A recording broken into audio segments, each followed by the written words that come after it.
Hi അസ്സാം വലൈക്കും, welcome back to your channel. നമ്മുടെ പുതിയൊരു വീഡിയോയിലേക്ക് എല്ലാ കൂട്ടുകാർക്കും സ്വാഗതം. അപ്പോൾ ഇന്നലത്തെ വീഡിയോൻ്റെ ബാക്കിയാണ് കേട്ടോ. അപ്പോൾ ഇന്ന് ബ്രേക്ക്ഫാസ്റ്റ് ഉണ്ടാക്കണമെന്നും വീഡിയോയിലില്ല. ഇന്നലത്തെ വീഡിയോ കണ്ടവർക്ക് അറിയാം. ഇന്നലെ നമ്മൾ പത്തിരിയും അതേപോലെ തന്നെ ചിക്കൻ കറിയൊക്കെയാണ് ഉണ്ടാക്കിയത്. നമുക്ക് ഉസ്താമാരെ ചിലവേനി കേട്ടോ. അപ്പോൾ ആ വീഡിയോ ഇന്നലെ കണ്ട ആൾക്കാർക്ക് അറിയാം.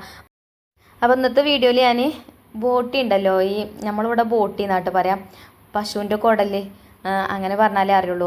അത് എല്ലാവർക്കും ഒന്നും ഇഷ്ടമുണ്ടാവില്ല, ചില ആൾക്കാർക്കൊക്കെ നല്ല ഇഷ്ടമായിക്കാരം. ഞാൻ പറയലില്ല, എൻ്റെ വായിക്കൂടെ പിന്നെ എല്ലാം ഇറങ്ങും. എനിക്ക് നല്ല ഇഷ്ടമാണ് കേട്ടോ. അപ്പോൾ അതിൻ്റെ റെസിപ്പിയൊക്കെ ഞാൻ ഇന്നത്തെ വീഡിയോയിൽ ഇൻക്ലൂഡ് ആക്കിയിട്ടുണ്ട്. അപ്പോൾ നിങ്ങൾ വീഡിയോ സ്കിപ്പ് ചെയ്യാതെ തന്നെ ഒന്ന് കണ്ടുനോക്കണം കേട്ടോ. അതുപോലെ തന്നെ നിങ്ങളെ കമൻറ്റൊക്കെ കാണുമ്പോൾ ഭയങ്കര സന്തോഷമാണ് കേട്ടോ. അപ്പോൾ കമൻറ്റ് എല്ലാവരും ചെയ്യുന്നുണ്ട്. ഇൻഷാ അല്ലാഹ് ഞാൻ പറഞ്ഞല്ലോ ഗീവ് അവേ വെക്കുന്നുണ്ട് എന്നുള്ളത്. അപ്പോൾ നിങ്ങളെ കമൻറ്റൊക്കെ നോക്കിയിട്ടാണ് നമ്മൾ വിന്നറെ തിരഞ്ഞെടുക്കുകയൊക്കെ ചെയ്യുക. അപ്പോൾ ഇൻഷാ അല്ലാഹ് അതൊക്കെ നമുക്ക് ചെയ്യണം. അപ്പോൾ നമുക്ക് ഇന്നത്തെ വീഡിയോ കണ്ടോ കേട്ടോ. അപ്പോൾ രാവിലെ ബ്രേക്ക്ഫാസ്റ്റ് ഉണ്ടാക്കി, പത്തിരിയും ചിക്കൻ കറിയൊക്കെ ഉണ്ടാക്കി ഉസ്താമാർക്ക് കൊടുത്തു. നമ്മളും ബ്രേക്ക്ഫാസ്റ്റ് കഴിച്ച് പിന്നെ മുറ്റടിച്ചു വാരലൊക്കെ കഴിഞ്ഞ് കിച്ചണിൽ വന്ന് പാത്രങ്ങളൊക്കെ കഴുകി വെച്ച്, പാത്രങ്ങൾ അടുക്കി വെച്ചിട്ടൊന്നുമില്ല കേട്ടോ, ഒക്കെ കഴുകി വെച്ചിട്ടുള്ളൂ. പിന്നെ ചോറിന് വെള്ളം വെച്ചിട്ടുണ്ടായിന്. അപ്പോൾ അരിയൊക്കെ ഇട്ട് കൊടുക്കുകയാണ്, വെള്ളമൊക്കെ തിളച്ചിട്ടുണ്ട്. അപ്പോൾ ഇന്ന് ഞാൻ നേരം വൈകിട്ടാണ് കേട്ടോ ചോറ് വെക്കണത്. ഇന്ന് ഹോസ്പിറ്റലിലേക്ക് ചോറ് കൊടുക്കണം. അത് എല്ലാ സ്ഥലത്തും കൂടി ഉണ്ടാവും. ഈ ഗവൺമെൻറ് ഹോസ്പിറ്റലുണ്ടല്ലോ നിലമ്പൂരത്തെ, അവിടേക്ക് ഇങ്ങനെ നമ്മളെ കൊണ്ട് കഴിയണത്, നമ്മൾ ഒരു ദിവസം ഉണ്ടാക്കുന്ന ഭക്ഷണം നമ്മളെ കൊണ്ട് കഴിയണത് ഇനിയിപ്പോൾ 3 ആൾക്കോ അല്ലെങ്കിൽ 5 ആൾക്കോ ഒക്കെ കൊടുക്കാൻ കഴിയണവർക്ക് കൊടുക്കുക. അപ്പോൾ ഞാൻ 3 കവർ വാങ്ങിയിട്ടുണ്ടായിന് കേട്ടോ. അപ്പോൾ 3 ആൾക്കുള്ള ചോറ് കൊടുക്കണം എന്ന് വിചാരിക്കുന്നുണ്ട്. അപ്പോൾ കുറച്ച് നേരം വൈകിട്ടാണ് ചോറിന് അരിയൊക്കെ ഇട്ട് കൊടുത്തത്.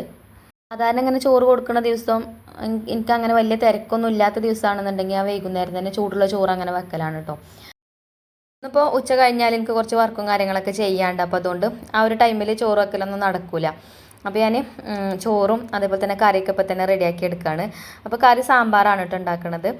സാമ്പാറിനുള്ള പരിപ്പും അതേപോലെ തന്നെ ചെറിയൊരു കഷ്ണം സവാളയൊക്കെ അരിഞ്ഞിട്ടിട്ട് അടുപ്പത്ത് കൊണ്ടുപോയി വേവിക്കാൻ വെച്ചിട്ടുണ്ട്. ചോറൊക്കെ അതിൻ്റെ ഇടയിൽ വെന്തിട്ടുണ്ടായിരുന്നു കേട്ടോ. ചോറൊക്കെ വെന്ത് ഊറ്റി വെച്ചിട്ടുണ്ട്. ഇനി നമ്മൾ ഞാൻ നേരത്തെ പറഞ്ഞല്ലോ ബോട്ടി ഉണ്ടല്ലോ, അത് കഴുകി വെച്ചിട്ടുണ്ട് കേട്ടോ. ഇനി തിളച്ച വെള്ളം കൊണ്ടൊന്നും കൂടെ കഴുകണം. അപ്പോൾ തന്നെ നമുക്ക് സാമ്പാറിനുള്ള കഷ്ണങ്ങളൊക്കെ ഒന്ന് കട്ട് ചെയ്തെടുക്കാം.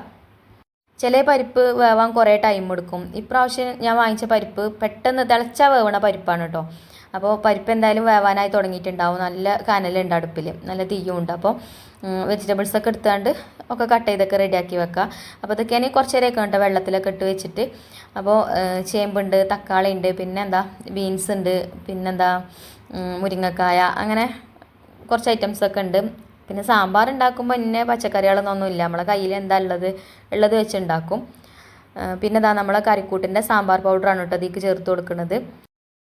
ഈ സാമ്പാർ പൗഡർ ഇട്ട് കഴിഞ്ഞാൽ പിന്നെ വേറെ മസാലപ്പൊടികളൊന്നും ചേർക്കേണ്ട ആവശ്യമില്ല. പിന്നെ വറവിട്ടെടുക്കുന്ന സമയത്ത് കുറച്ചൊരു മുളക് പൊടിയും മഞ്ഞൾപ്പൊടിയും ആ ഒരു എണ്ണയ്ക്ക് ചേർത്ത് കൊടുക്കലുണ്ട്. അപ്പോൾ ആവശ്യത്തിനുള്ള സാമ്പാർ പൗഡറൊക്കെ അതിലേക്ക് ചേർത്ത് കൊടുത്തിട്ടുണ്ട്. ഒരു 2 സ്പൂണൊക്കെ ചേർത്താൽ മതി കേട്ടോ. പിന്നെ അതൊക്കെ കട്ട് ചെയ്ത് വന്നപ്പോഴത്തേന് നമ്മൾ പരിപ്പൊക്കെ നല്ലോണം വെന്തിട്ടുണ്ടായിന്. അപ്പോൾ അതിലേക്ക് ഞാൻ ആ വെജിറ്റബിൾസൊക്കെ ചേർത്ത് കൊടുത്തിട്ടുണ്ട്. അതേപോലെ തന്നെ ആവശ്യത്തിന് ഉപ്പും ചേർത്ത് കൊടുത്തിട്ടുണ്ട്. പിന്നെ കുറഞ്ഞ ചൂടുള്ള വെള്ളം ഒഴിച്ചിട്ട് ഇത് വെജിറ്റബിൾസൊക്കെ ഒന്ന് വേവണമല്ലോ, അപ്പോൾ അതിന് വേണ്ടിയിട്ട് അതൊന്ന് അടച്ചു വെച്ചിട്ട് തീയൊക്കെ ഒന്ന് കത്തിച്ച് കൊടുക്കുന്നുണ്ട്. അപ്പം പിന്നെ അതവിടെ കടന്നിട്ട് അങ്ങനെ വേവട്ടെ. പിന്നെ നമുക്ക് സാമ്പാർക്ക് വെണ്ടക്ക ചേർക്കണമല്ലോ. വെണ്ടക്ക ഞാനൊന്ന് വെളിച്ചെണ്ണയിൽ വഴറ്റിയിട്ടാണ് കേട്ടോ ചേർത്ത് കൊടുക്കുന്നത്. അപ്പോൾ ഒരു 4-5 വെണ്ടക്ക കട്ട് ചെയ്തുകൊണ്ട് അത് വെളിച്ചെണ്ണയിൽ വഴറ്റിയിട്ട് അതും അതിലേക്ക് ചേർത്ത് കൊടുത്തിട്ടുണ്ട്. അപ്പോൾ ഇനി സാമ്പാർ അവിടെ കടന്നിട്ട് വേവട്ടെ. ഇത് വെജിറ്റബിൾസൊക്കെ വെന്ത് കഴിഞ്ഞിട്ട് പിന്നെ നമുക്ക് പുളിവെള്ളമൊക്കെ ചേർത്ത് കൊടുക്കാം. അപ്പോൾ അതവിടെ അടച്ചു വെച്ചിട്ടുണ്ട്. പിന്നെ ഞാൻ ഈ ബോട്ടി പച്ചവെള്ളത്തിൽ കഴുകി വെച്ചതേന് കേട്ടോ. ഇനി ഇതൊന്ന് തിളച്ച വെള്ളത്തിൽ നല്ലോണം ഒന്ന് കഴുകിയെടുക്കണം. അപ്പോൾ വെള്ളം ഞാൻ അവിടെ കരണ്ടെടുക്കുമ്പോൾ തിളപ്പിക്കാൻ വെച്ചിട്ടുണ്ട്. ഇതിക്ക് കല്ലുപ്പും മഞ്ഞൾപ്പൊടിയും ചേർത്ത് കൊടുത്തിട്ടുണ്ടേന് കേട്ടോ. അങ്ങനെ അതൊന്ന് തിളച്ചതിന് ശേഷം ആ വെള്ളത്തിൽ നിന്ന് ഊറ്റി എടുക്കുന്നുണ്ട്. അപ്പോൾ ഇങ്ങനെ ചെയ്ത് കഴിഞ്ഞാൽ ഇതിനൊരു ബേഡ് സ്മെല്ല് ഉണ്ടാവും. അപ്പോൾ ആ ഒരു സ്മെല്ല് ഇല്ലാതെ വെക്കാനാണ് കേട്ടോ അങ്ങനെ കഴുകണത്. തിളച്ച വെള്ളത്തിലൊന്ന് കഴുകി കഴിഞ്ഞാൽ ആ ഒരു സ്മെല്ല് ഉണ്ടാവില്ല. പിന്നെ നല്ലോണം ക്ലീൻ ആയിട്ട് കിട്ടും ചെയ്യും. അപ്പോൾ അതവിടെ ഊറ്റി വെച്ചിട്ടുണ്ട്. പിന്നെ സാമ്പാറൊക്കെ വെന്ത് തുടങ്ങിയിട്ടുണ്ട് കേട്ടോ. കഷ്ണങ്ങളൊക്കെ വെന്ത് തുടങ്ങിയിട്ടുണ്ട്. അപ്പോൾ ഞാൻ അതിലേക്ക് പുളിവെള്ളമൊക്കെ ഒഴിച്ചു കൊടുത്തിട്ടുണ്ട്. ഇതിപ്പോൾ സാമ്പാർ കാണുമ്പം കളർ കുറവാണ്. നമ്മളെ കറിക്കൂട്ടിൻ്റെ സാമ്പാർ പൗഡർ മാത്രമല്ലേ ചേർത്തിട്ടുള്ളൂ. പിന്നെ ഞാൻ വെളിച്ചെണ്ണയിൽ കടുകും ഉലുവയൊക്കെ പൊട്ടിച്ച് കറിവേപ്പിൻ്റെ ഇലയും അതേപോലെ തന്നെ കുറച്ച് മുളക് പൊടി കുറച്ച് മഞ്ഞൾപ്പൊടിയൊക്കെ ആ എണ്ണയ്ക്ക് ഇട്ടാണ്ട് മൂപ്പിച്ചിട്ടേക്ക് ഒഴിച്ചു കൊടുത്തു. അങ്ങനെ സാമ്പാർ റെഡി ആയിട്ടുണ്ട്. ഇനി ഒരു ബോട്ടി വേവിച്ചെടുക്കണം. അപ്പോൾ അത് ഞാൻ കുക്കർക്ക് ഇട്ട് കൊടുത്തിട്ടുണ്ട്. ഇത് കുക്കറിൽ ഇട്ടെങ്കിൽ തന്നെ വേവുള്ളൂ കേട്ടോ. അടുപ്പത്തൊക്കെ വെച്ച് കഴിഞ്ഞാൽ ഇന്ന് കഴിക്കണമെങ്കിൽ ഇന്നലെ രാത്രി തീ വെക്കണം, അങ്ങനെയാണ് കേട്ടോ. അത്രയും വേവുള്ളൊരു സംഭവമാണിത്. നല്ല വേവുണ്ട്. അപ്പോൾ അത് കുക്കറിൽ ഇട്ട് കൊടുത്തു. പിന്നെ അയക്കാൻ ഒരു സവാള ചോപ്പറിലിട്ട് ചോപ്പ് ചെയ്തെടുത്തിട്ടുണ്ട്. ഇനി അത് ചേർത്ത് കൊടുത്തു. ഇഞ്ചി വെളുത്തുള്ളി ചതച്ചതും കറിവേപ്പിൻ്റെ ഇലയും ഒക്കെ ചേർത്ത് കൊടുത്തിട്ടുണ്ട്. പിന്നെ അതാ ഒരു 2 ടീസ്പൂണ് മുളക് പൊടിയും ഒരു 3/4 ടീസ്പൂണ് മഞ്ഞൾപ്പൊടി, അതേപോലെ തന്നെ ഒരു 2-3 സ്പൂണ് മല്ലിപ്പൊടി, പിന്നെ വലിയ ജീരകത്തിൻ്റെ പൊടിയൊക്കെ ചേർത്ത് കൊടുക്കുന്നുണ്ട്. ചില ആൾക്കാർ നല്ല ജീരകം ചേർക്കും. അപ്പോൾ നല്ല ജീരകത്തിൻ്റെ ടേസ്റ്റ് ഇതിന് ഇവിടെ ആർക്കും ഇഷ്ടമല്ല കേട്ടോ. അപ്പോൾ അതുകൊണ്ട് ഞാൻ നല്ല ജീരകം ചേർത്തിട്ടില്ല. നിങ്ങൾക്ക് അതിൻ്റെ ടേസ്റ്റ് ഇഷ്ടമാണെങ്കിൽ ചേർത്ത് കൊടുക്കാം. പിന്നെ ആവശ്യത്തിന് കല്ലുപ്പൊക്കെ ചേർത്ത് കൊടുത്തു. പിന്നെ ഞാൻ കുറച്ച് ഉലുവ ചേർത്ത് കൊടുത്തിട്ടുണ്ട്, ഒരു നുള്ളു മതി. അതും തന്നെ പിന്നെ പെട്ടെന്ന് ഇത് വെന്ത് കിട്ടാനും അതേപോലെ തന്നെ ഇതിൻ്റെ ആ സ്മെല്ലൊക്കെ ഒന്ന് മാറാനൊക്കെ വേണ്ടിയിട്ടാട്ടോ ഉലുവ ചേർത്ത് കൊടുക്കുന്നത്. എന്നിട്ട് ഇതേപോലെ കൈ വെച്ചിട്ട് നല്ലോണം കുഴച്ചെടുക്കുക, നല്ല തിരുമ്മി കുഴച്ചെടുക്കണം. അതിന് ശേഷം നമുക്ക് ഇതിക്ക് ആവശ്യത്തിനുള്ള വെള്ളം ഒഴിച്ചു കൊടുക്കുക. അപ്പോൾ അത്യാവശ്യം വേവുള്ള സംഭവമാണ്. അപ്പം കുറച്ച് വെള്ളം ഞാൻ ഇതിക്ക് ഒഴിച്ചു കൊടുത്തിട്ടുണ്ട്. ഒരു 2-3 ഗ്ലാസ് വെള്ളം ഒഴിച്ചു കൊടുത്തിട്ടുണ്ട്. നമ്മളിത് തിളച്ച വെള്ളത്തിലിട്ട് കഴുകണതുകൊണ്ട് ഇതിൽ ഓവറായിട്ട് നെയ്യൊക്കെ ഉണ്ടെങ്കിൽ ആ വെള്ളത്തിൽ അങ്ങനെ പൊയ്ക്കോളും, നല്ലോണം വൃത്തിയായി കിട്ടും ചെയ്യും കേട്ടോ. അപ്പോൾ ഞാൻ കുക്കർ അടച്ചിട്ട് അടുപ്പത്ത് വെച്ച് കൊടുത്തിട്ടുണ്ട്. അപ്പോൾ ഇതൊരു ഹൈ ഫ്ലെയിമിലിട്ടിട്ട് ഒരു 5 വിസിലും പിന്നെ ലോ ഫ്ലെയിമിലിട്ടിട്ട് ഒരു 3-4 വിസിലും അടുപ്പിച്ചെടുത്തിട്ടുണ്ട്. ഇനി പിന്നെ അത് വെന്തിട്ട് കാണിക്കാം കേട്ടോ. പിന്നെ സാമ്പാറൊക്കെ ഞാൻ അകത്തേക്കൊക്കെ എടുത്ത് കൊണ്ടുവന്ന് വെച്ച്. അപ്പോൾ സാമ്പാർ നല്ല ടേസ്റ്റ് ഉണ്ടായിരുന്നു കേട്ടോ, നല്ല സ്മെല്ലൊക്കെ ഉണ്ട് സാമ്പാറിന്. അപ്പോൾ ബോട്ടിയും സാമ്പാറും അങ്ങനെ കോമ്പിനേഷനൊന്നുമല്ല. ഞാൻ പറഞ്ഞല്ലോ നമുക്ക് ചോറ് ഹോസ്പിറ്റലിൽ കൊടുക്കണ്ടേ, അപ്പോൾ അവർക്ക് വെജാണ് കേട്ടോ വേണ്ടത്. അപ്പോൾ ഇന്നിപ്പോൾ ഞാൻ സാമ്പാറും അതേപോലെ തന്നെ കാബേജ് ഉപ്പേരിയും അതേപോലെ ഒരു തേങ്ങാ ചമ്മന്തിയാണ് കേട്ടോ കൊടുക്കുന്നത്. അപ്പോൾ സാമ്പാറായിട്ടുണ്ട്. ഇനിയിപ്പോൾ നമുക്ക് ഉപ്പേരി ഉണ്ടാക്കാം. അപ്പോൾ കാബേജ് ഉണ്ടായിന്, അപ്പോൾ അതുകൊണ്ടാണ് കേട്ടോ ഉപ്പേരി ഉണ്ടാക്കുന്നത്.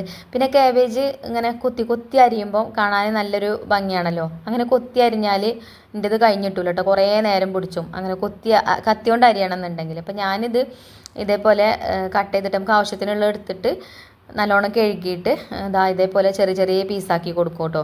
എന്നിട്ട് നമുക്ക് നമ്മളെ കയ്യിൽ ചോപ്പർ ഉണ്ടല്ലോ, ആ ഒരു ചോപ്പർക്ക് ഇട്ടിട്ട് അങ്ങനെ ചോപ്പ് ചെയ്തെടുക്കലാണ്.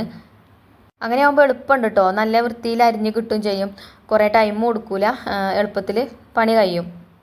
അപ്പോൾ ഇന്നത്തെ ദിവസം എന്ന് പറഞ്ഞാൽ നല്ല തിരക്കുള്ള ഒരു ദിവസം കഴിഞ്ഞിട്ടെന്ന്. നിങ്ങളിപ്പോൾ ഈ ഒരു കുക്ക് ചെയ്യണത് മാത്രമേ കാണുന്നുണ്ടാവുള്ളൂ വീഡിയോയിൽ. പിന്നെ ഒരുപാട് ജോലികൾ ചെയ്തൊരു ദിവസമാണ് കേട്ടോ. ഒന്ന് കുറേ തുണികൾ അലക്കാണ്ടേനി, അതേപോലെ പിന്നെ നമുക്ക് അകം തുടക്കാനും അടിച്ചു വാരാനും ഒക്കെ ആയിട്ട് ഇഷ്ടം പോലെ പണികളുള്ളൊരു ദിവസം കഴിഞ്ഞിട്ടെന്ന്. പിന്നെ ഇതിൻ്റെ ഇടയിൽ നമ്മൾ കുക്കിങ്ങും കാര്യങ്ങളൊക്കെ അങ്ങനെ നടക്കുന്നുണ്ട്. അപ്പോൾ ഉച്ചവരെ അങ്ങനെയുള്ള പണികളേനും പിന്നെ നമുക്ക് ഞാൻ പറഞ്ഞല്ലോ എനിക്ക് എൻ്റേതായിട്ടുള്ള വർക്കും കാര്യങ്ങളൊക്കെ ചെയ്യാണ്ട് ഉച്ച കഴിഞ്ഞിട്ടെന്ന്.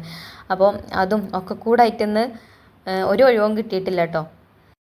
നിങ്ങൾ വീഡിയോയിൽ കാണുമ്പോൾ ഇപ്പോൾ 12 മിനിറ്റോ 13 മിനിറ്റോ ഒക്കെയാണ് വീഡിയോ ഉണ്ടാവുക. പക്ഷേ അതിൻ്റെ ഇടയിൽ ഒരുപാട് ജോലികൾ ചെയ്യുന്നുണ്ട്. അതേപോലെ എല്ലാവരും ഇങ്ങനെ തന്നെ ഇക്കാരം. എന്നാലും ഞാനിപ്പോൾ വീഡിയോ ഇടുന്നതുകൊണ്ട് നിങ്ങൾ കാണുന്നുള്ളൂ. പിന്നെ നിങ്ങൾക്ക് അറിയാമല്ലോ നമുക്ക് വീഡിയോ ഒക്കെ ഇടണ്ടേ. അപ്പോൾ നമ്മൾ കഷ്ടപ്പെട്ടാൽ രക്ഷപ്പെടും എന്നുള്ള കാര്യം ഉറപ്പാണ് കേട്ടോ. അത് എൻ്റെ കാര്യത്തിൽ പിന്നെ 100% ഉറപ്പാണ്. ഞാൻ മുഴുവനായിട്ട് രക്ഷപ്പെട്ട് നല്ല, എന്നാലും എനിക്കൊരു എന്താ പറയുക വീട്ടിലിരുന്നൊരു വരുമാനം ഉണ്ടാക്കാൻ കഴിയുന്നുണ്ട് ഇപ്പം. അതേപോലെ തന്നെ ഒരു വർക്കും കാര്യങ്ങളും വേറെ ചെയ്യുന്നുണ്ട്. പിന്നെ ഇതിൻ്റെ ഇടയിൽ നമ്മൾ കാറ്ററിങ് ചെയ്യുന്നുണ്ട്. അപ്പോൾ വെറുതെ ഇരുന്ന് വീട്ടുജോലി എടുത്ത് വീട്ടിലിരിക്കണ കാട്ടിൽ നല്ലത് എന്തെങ്കിലുമൊക്കെ വർക്കും കാര്യങ്ങളൊക്കെ നമ്മൾ ഏറ്റെടുത്ത് ചെയ്യുകയാണെന്നുണ്ടെങ്കിൽ നമുക്ക് അതിനുള്ള റിസൾട്ട് കിട്ടും എന്നുള്ള കാര്യം ഉറപ്പാണ്. അപ്പോൾ അതാട്ടോ ഞാൻ പറഞ്ഞത്. പിന്നെ നമുക്ക് ഇന്നത്തെ കാലത്ത് ജീവിക്കണം എന്നുണ്ടെങ്കിൽ നല്ലോണം പൈസ വേണമല്ലേ. പൈസ ഇല്ലാത്തവനും ജീവിക്കും കേട്ടോ, അതല്ല ഞാൻ ഉദ്ദേശിച്ചത്. ഞാൻ ഉദ്ദേശിച്ചത് എന്താ വെച്ചാൽ ഇപ്പോൾ ഒരു മാസത്തിൽ ഒരു 10,000 രൂപ സാലറി ഉള്ളവരും ജീവിക്കുന്നുണ്ട്. അതേപോലെ തന്നെ 5,000, 4,000, 2,000 ഒക്കെ സാലറി കിട്ടണവരും ജീവിക്കുന്നുണ്ട്. അപ്പോൾ ഒരു കഴിക്കണത് നമ്മൾ കാണൂല, അങ്ങനെയാണല്ലോ അല്ലേ. അപ്പോൾ ഞാൻ എന്തെങ്കിലും അങ്ങനെ പറയാൻ വിചാരിച്ചാൽ പിന്നെ അങ്ങനെ പറഞ്ഞുകൊണ്ട് കേട്ടോ. അപ്പോൾ നമുക്ക് അതവിടെ സ്റ്റോപ്പാക്കാം. അപ്പോൾ നമ്മളിതാ ഉപ്പേരി ഉണ്ടാക്കുകയാണ് കേട്ടോ. അപ്പോൾ ഞാനിതാ ചട്ടിയിൽ വെളിച്ചെണ്ണ ഒഴിച്ച് കടുകും അതേപോലെ തന്നെ കറിവേപ്പിൻ്റെ ഇലയും ഉണങ്ങിയ കാന്താരിമുളകൊക്കെ ഇട്ട് കൊടുത്തിട്ടുണ്ട്. ഈ ഉണങ്ങിയ കാന്താരിമുളക് പൊടിച്ചെടുത്താൽ നല്ല പൊടിയായിട്ട് കിട്ടുകയൊക്കെ ചെയ്യും കേട്ടോ. പക്ഷേ ഞാനിപ്പോൾ വറ്റൽമുളക് അങ്ങനെ യൂസ് ചെയ്യലില്ല. അതേപോലെ കടുക് വറുക്കുമ്പോഴൊക്കെ പിന്നെ ഈ ഒരു കാന്താരിമുളകാട്ടോ ഞാൻ ചേർത്ത് കൊടുക്കൽ. ഈ കാന്താരിമുളക് പൊടിച്ചത് ഭയങ്കര എരിവേക്കാരം. അപ്പം കുറച്ച് എരിവുള്ള മുളക് പൊടി കുറച്ച് ഈ മുളക് പൊടി ചേർത്താലൊക്കെ മതി. പക്ഷെ ഇപ്പോൾ അധികം ഞാൻ അങ്ങനെയാണ് ചെയ്യൽ. ഇപ്പോൾ വറ്റൽമുളക് അങ്ങനെ അധികം വാങ്ങലില്ല. അപ്പോൾ ഇതാ നമ്മളെ കാബേജൊക്കെ ഞാൻ ഇതിലേക്ക് ഇട്ട് കൊടുത്തിട്ടുണ്ടേനും പിന്നെ പച്ചമുളകും മഞ്ഞൾപ്പൊടി ഉപ്പൊക്കെ ചേർത്തിട്ടുണ്ട് കേട്ടോ. അപ്പോൾ ഇത് ഞാൻ അടച്ച് വെച്ചിട്ടല്ല കേട്ടോ വേവിക്കുന്നത്. ഇത് ഇങ്ങനെ തുറന്ന് വെച്ചിട്ടാണ് വേവിച്ചെടുക്കുന്നത്. ഇങ്ങനെ തുറന്ന് വെച്ച് വേവിച്ചെന്ന് വിചാരിച്ചിട്ട് അങ്ങനെ അടിയിൽ പിടിക്കൊന്നുമില്ല കേട്ടോ. തീയൊക്കെ അത്യാവശ്യം ഉണ്ട് അടിയിൽ. ഇടയ്ക്കിടയ്ക്കൊന്ന് ഇളക്കി കൊടുത്താൽ മതി. നമ്മളിങ്ങനെ ചോപ്പറിലിട്ട് ചോപ്പ് ചെയ്തെടുക്കുമ്പോൾ ചെറുതായിട്ടല്ലേ കിട്ടുക. അപ്പം ചെറുതായിട്ടൊരു വെള്ളത്തിൻ്റെ ഒരു നനവ് നല്ലോണം ഇതിലുണ്ടാവും. അപ്പോൾ അതൊന്ന് വലിഞ്ഞ് കിട്ടണമെങ്കിൽ ഇതേപോലെ തുറന്ന് വെച്ചിട്ട് വേവിക്കണം. അടച്ച് വെച്ചാൽ അതിനും കൂടി ഇങ്ങനെ ആവി ഇറങ്ങിയിട്ട് വെള്ളം ഇറങ്ങിയിട്ട് ആ ഒരു നനവും കൂടെ ഉണ്ടാവും. അപ്പോൾ അത് വലിഞ്ഞ് കിട്ടാൻ കുറച്ച് പ്രയാസമായിക്കാരം. അപ്പോൾ അതിലേക്ക് കുറച്ച് തേങ്ങ ചെറിയതൊക്കെ ചേർത്തിന് കേട്ടോ. അങ്ങനെ നമ്മൾ കാബേജ് ഉപ്പേരിയൊക്കെ റെഡി ആയിട്ടുണ്ട്. അപ്പോൾ സാമ്പാറും ഉപ്പേരി മാത്രമാണ് കേട്ടോ ഞാനിപ്പോൾ ഉണ്ടാക്കിയത്. അപ്പോൾ തന്നെ ഒരുപാട് സമയമായിക്കണം കേട്ടോ. 1:30 ആയിട്ടുണ്ട് അതിന് ടൈം. പിന്നെ നമുക്ക് വേറെയും കുറച്ച് കാര്യങ്ങളൊക്കെ ചെയ്യാണ്ടായിനി. അപ്പോൾ ചമ്മന്തി പിന്നെ ഞാൻ വൈകുന്നേരം ഫുഡ് കൊടുക്കുന്ന സമയത്താണ് കേട്ടോ ഉണ്ടാക്കിയത്. തേങ്ങ ചമ്മന്തിയാണ് ഉണ്ടാക്കിയത്. അപ്പോൾ ഉപ്പേരിയൊക്കെ ഉണ്ടാക്കി അടുപ്പ് കഴിഞ്ഞപ്പോൾ പിന്നെ ആ ഒരു ചട്ടി തന്നെ അടുപ്പത്ത് വെച്ചേക്കാണ് കേട്ടോ. ആ ചട്ടി അടുപ്പത്തു നിന്ന് വാങ്ങിയിട്ടൊന്നുമില്ല. കാബേജ് ഉപ്പേരി വേറൊരു പാത്രത്തേക്ക് മാറ്റി ആ ഒരു ചട്ടിക്ക് തന്നെ വെളിച്ചെണ്ണ ഒഴിച്ചു കൊടുത്തു. പിന്നെ ചെറിയൊരു കഷ്ണം സവാള അരിഞ്ഞതും ചേർത്ത് കൊടുത്തു. ഇതെന്തിനാ വെച്ചാൽ നമ്മൾ ആ ബോട്ടി ഉണ്ടല്ലോ അതൊന്ന് വറ്റിച്ചെടുക്കാൻ വേണ്ടിയിട്ടാണ് കേട്ടോ. അപ്പോൾ കറിവേപ്പിൻ്റെ ഇലയൊക്കെ ചേർത്ത് കൊടുത്തിട്ടുണ്ട്. പിന്നെ കുക്കറൊക്കെ തുറന്ന് നോക്കിയപ്പോൾ അതിൽ അത്യാവശ്യം നല്ല വെള്ളമുണ്ട്.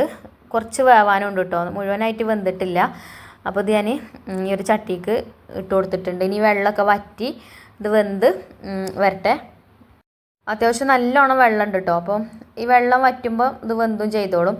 അപ്പോൾ തീയൊക്കെ ഞാൻ കത്തിച്ച് കൊടുത്തിട്ടുണ്ട്. ഇത് നല്ലോണം ഇതിലിട്ടിട്ടൊന്ന് ഇളക്കി കൊടുത്തതിന് ശേഷം അടച്ച് വെച്ചിട്ട് നമുക്ക് വേവിച്ചെടുക്കാം. അപ്പോൾ ഇത് വെന്ത് വരുമ്പോൾ തന്നെ വെള്ളമൊക്കെ വറ്റിയും ചെയ്തോളും. പിന്നെ വെള്ളമൊക്കെ വറ്റി വന്നിട്ട് പിന്നെ കുരുമുളക് പൊടിയൊക്കെ ചേർത്ത് കൊടുക്കുക. ഇടയ്ക്കിടയ്ക്ക് ഒന്ന് ഇളക്കി കൊടുക്കണം കേട്ടോ. അല്ലെങ്കിൽ ചിലപ്പം അടി പിടിച്ചാലോ. അപ്പോൾ ഇതിൻ്റെ അടുത്ത് തന്നെ നോക്കിക്കൊന്നും വേണ്ടല്ലോ. നമുക്ക് എന്തെങ്കിലുമൊക്കെ ജോലികൾ ചെയ്യണമെങ്കിൽ അതിൻ്റെ അടിയിൽ പോയിട്ട് ചെയ്യാം. അപ്പോൾ ഞാനിതിൻ്റെ അടിയിലൊക്കെ ഓരോ ജോലികൾ ചെയ്യുന്നുണ്ട് കേട്ടോ. അപ്പോൾ ഇപ്പം ഞാനത് തുറന്ന് നോക്കിയപ്പം അതിൻ്റെ വെള്ളമൊക്കെ വറ്റിയിട്ടുണ്ട്. ഇപ്പോൾ ഇത് വെന്തും ചെയ്തിട്ടുണ്ട് കേട്ടോ. അപ്പോൾ ഞാൻ അതിലേക്ക് കുറച്ച് കുരുമുളക് പൊടിയും ചേർത്ത് കൊടുക്കുന്നുണ്ട്. എന്നിട്ട് നല്ലോണം ഒന്ന് ഇളക്കി കൊടുക്കുന്നുണ്ട്. പിന്നെ എണ്ണ കുറവാണ് കേട്ടോ. ഇതിൽ നമ്മൾ വെളിച്ചെണ്ണ കുറച്ച് ഒഴിച്ചു കൊടുത്തിട്ടുള്ളൂ. ഇനി പിന്നെ വെള്ളം ഉണ്ടേനല്ലോ ഇതിക്ക് ഇതിട്ട് കൊടുത്തപ്പം. അപ്പോൾ ആ വെള്ളമൊക്കെ വറ്റി വന്നപ്പം എണ്ണ തീരെ ഇല്ലാത്ത പോലെ തോന്നി. അപ്പോൾ ഞാൻ കുറച്ച് വെളിച്ചെണ്ണയും കൂടെ അതിക്കാക്കി കൊടുക്കുന്നുണ്ട്. പിന്നെ മസാലപ്പൊടികളൊക്കെ കൂടുതൽ ചേർക്കേണ്ടവർക്ക് ചേർക്കട്ടോ. ഞാൻ കുട്ടികൾക്കൊക്കെ കഴിക്കേണ്ടതല്ല. അപ്പോൾ അതിനനുസരിച്ചിട്ടേ ചേർത്തിട്ടുള്ളൂ. കുരുമുളക് പൊടി ചേർത്ത് കൊടുത്തിക്കണം. അതേപോലെ നമ്മൾ നേരത്തെ മുളക് പൊടി മഞ്ഞൾപ്പൊടിയൊക്കെ നേരത്തെ ചേർത്തിട്ടുണ്ടല്ലോ. അപ്പോൾ ഇനി മുളക് പൊടിയൊന്നും ചേർക്കണില്ല കേട്ടോ. പിന്നെ കുറച്ച് നേരം ഇങ്ങനെ ആ ഒരു കനൽമേലിട്ടിട്ട് അങ്ങനെ അടച്ച് വെച്ച് ഇടയ്ക്കൊന്ന് ഇളക്കി കൊടുക്കുകയൊക്കെ ചെയ്തു. അപ്പോൾ ഇപ്പോൾ ഇതായിട്ടുണ്ട്. ഇനി നമുക്കിത് അടുപ്പത്തുനിന്ന് വാങ്ങി വെക്കാം. അപ്പോൾ നല്ലോണം വെന്തിട്ടുണ്ട് കേട്ടോ. ഇനി ഓവറായി കഴിഞ്ഞാൽ പിന്നെ നല്ല ഒരു മുരിഞ്ഞ ഇത് കിട്ടൂല. അപ്പോൾ ഇനി നമുക്കിത് അടുപ്പത്തുനിന്ന് വാങ്ങി വെക്കാം. അപ്പോൾ ഇത് ഇഷ്ടമുള്ളവരൊന്ന് കമൻറ്റ് ചെയ്യുന്നുണ്ട് കേട്ടോ. ചില ആൾക്കാർക്കൊക്കെ ഇഷ്ടമായിക്കാരം, ചില ആൾക്കാർക്ക് ഇഷ്ടമുണ്ടാവില്ല. അപ്പോൾ ഇതെന്തായാലും എൻ്റെ മക്കൾക്ക് ഭയങ്കര ഇഷ്ടമാണ് കേട്ടോ. ഇതും വെള്ളപ്പം നല്ലൊരു കോമ്പിനേഷനാണ്. അപ്പം എൻ്റെ അടുത്ത് വെള്ളപ്പമൊന്നുമില്ല കേട്ടോ. നമ്മൾ ചോറിൻ്റെ കൂടെയാണ് ഇത് കഴിക്കുന്നത്.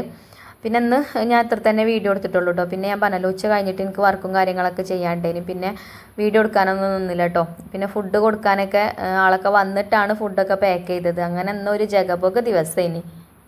അപ്പോൾ എന്തായാലും ഈ ഒരു ബോട്ടി വരട്ടിയത് സൂപ്പറായിന് കേട്ടോ. കുട്ടികൾക്കൊക്കെ ഒരുപാട് ഇഷ്ടപ്പെട്ടിട്ടുണ്ടേനി. തലച്ചോറുണ്ടാക്കിയപ്പോൾ ഞാൻ പറഞ്ഞല്ലോ കുട്ടികളൊന്നും വല്ലാതെ കഴിച്ചിട്ടില്ലേനി കേട്ടോ. ഞാനും വൈഫ് കുട്ടി മാത്രമേ കഴിച്ചിരുന്നത്. പക്ഷേ ഇത് എല്ലാവരും കഴിച്ചേനി കേട്ടോ. പിന്നെ ഞാൻ ഉമ്മാക്കും ഓർക്കും കുറച്ച് കൊടുത്തയച്ചു. അപ്പോൾ ഇന്നത്തെ വീഡിയോ ഇത്ര തന്നെ ഉള്ളൂ കേട്ടോ. ഇനി ഇൻഷാ അല്ലാ നമുക്ക് നല്ലൊരു വീഡിയോ ആയിട്ട് വീണ്ടും കാണാം. അപ്പോൾ വീഡിയോ ഇഷ്ടപ്പെട്ടാൽ ലൈക്ക് ചെയ്യാൻ മറക്കരുത്. അപ്പോൾ ഇൻഷാ അല്ലാ അടുത്ത വീഡിയോയിൽ കാണാം.